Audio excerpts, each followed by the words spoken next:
Hi there everyone, this is Fumanchuchu Cosplay back with another custom doll.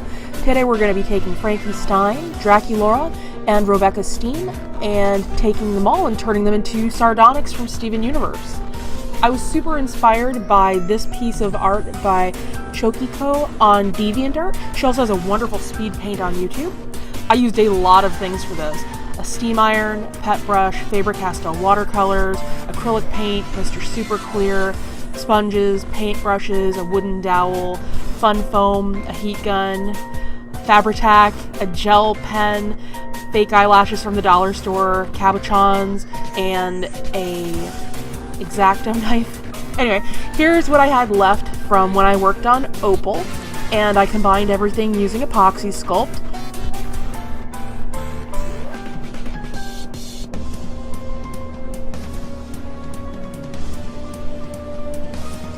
So at this point I am using a blue pen to kind of give myself an idea where I need to use my Dremel to install the arms from Frankie.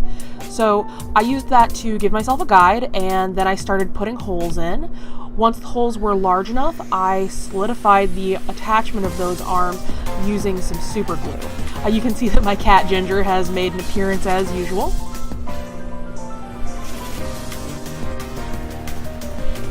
And as I'm going along, I'm trying to pose the arms like Chokiko's piece of art. I really liked what they did. I thought that pose was super dynamic and interesting to look at.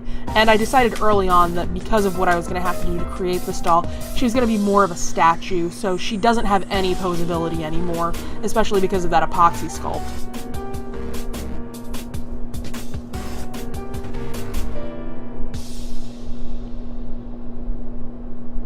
So what I'm doing now is using the head to make sure that I've left enough room for the arms to fit in behind her. And I've taken her out to the garage, and I'm using the Dremel again, this time with a sanding bit, to smooth everything out and make sure it's uniform and nice. Once I brought the doll back to my room, I noticed there were some challenges with where the sleeves would end up being and other parts, so I went ahead and used more epoxy sculpt to smooth everything out and build up the bust for our articulated friend.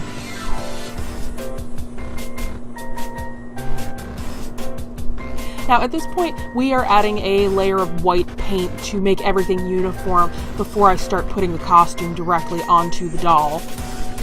And that didn't work super well for me, so I ended up using a sponge to pounce the rest on and give a real solid coat. As you can see, my mom's nursing catalog uniform thing came in the mail that day and became a victim. I ended up using acrylic paint to also put in her skin tone. That was the first thing I did after I started working on the body. So at this point, she is in the pose she's going to stay in. Her feet have been pointed to simulate shoes, and she's starting to come together. Little by little, I started working in different colors. The gray came after the skin tone, and then I went back in with black and a fine brush to give the detail of the lapel. The bow tie is made from the Fabri-Tac and fabric.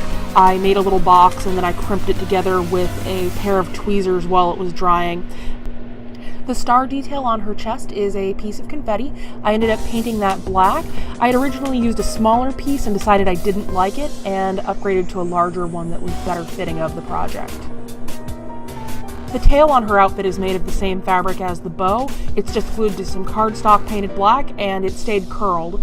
So now we're moving on to Sardonyx's head. I had some problems, which I hope that picture demonstrated well. Her eyes seem like they move around a lot. What's going on, storyboarders? Now, I know this looks weird, but I took an X-Acto knife and I cut the doll's mouth open. Then I used a chopstick that I had carved down into a capital D shape, and I stuck it into her mouth. And then I used a heat gun. Once the head had cooled off, I pulled it out, and as you can see, the mouth is now permanently open. I felt like it was important to do this because I'm later going to add in a piece of epoxy sculpt so Sardonyx can have her classic gap teeth. And as usual, of course, I'm using the Faber-Castells to build up her eyes and laying her with Mr. Super Clear in my spray station. So now she's got eyelashes and lips, and she's looking like a fabulous dark-skinned conehead. The lenses that I ended up doing for her were made out of just some clear plastic that I had around the house. I started to do the normal method I use for hair for this doll, and, well, I noticed the pile of fluff and I thought it looked really good. I didn't think Sardonyx needed a normal hairdo, kind of the way that Peridot's was smooth. I felt like she was feisty and needed some curls. But now we're up to the last part, and Sardonyx is missing something important, her hammer. Now this started out as some foam covered in Warbler. I ended up covering that in some fun foam to give it some more body, and I used a heat gun to shape it out. Right now what you're watching is me using Mod Podge and fine red glitter. I decided to make it fabulous. I ended up finding some pretty purple glitter at Walmart as well, and I'm just painting a dowel now so her hammer actually has a handle. I used model car paint for the star because I really love the gold they use for that. It comes across as super metallic. And the last thing to do was to add the fists, which were some Hobby Lobby Papercraft gems, and spray it down with an acrylic clear coat, and boom, that's Sardonyx. Smash is the word one would use to describe what someone else might do.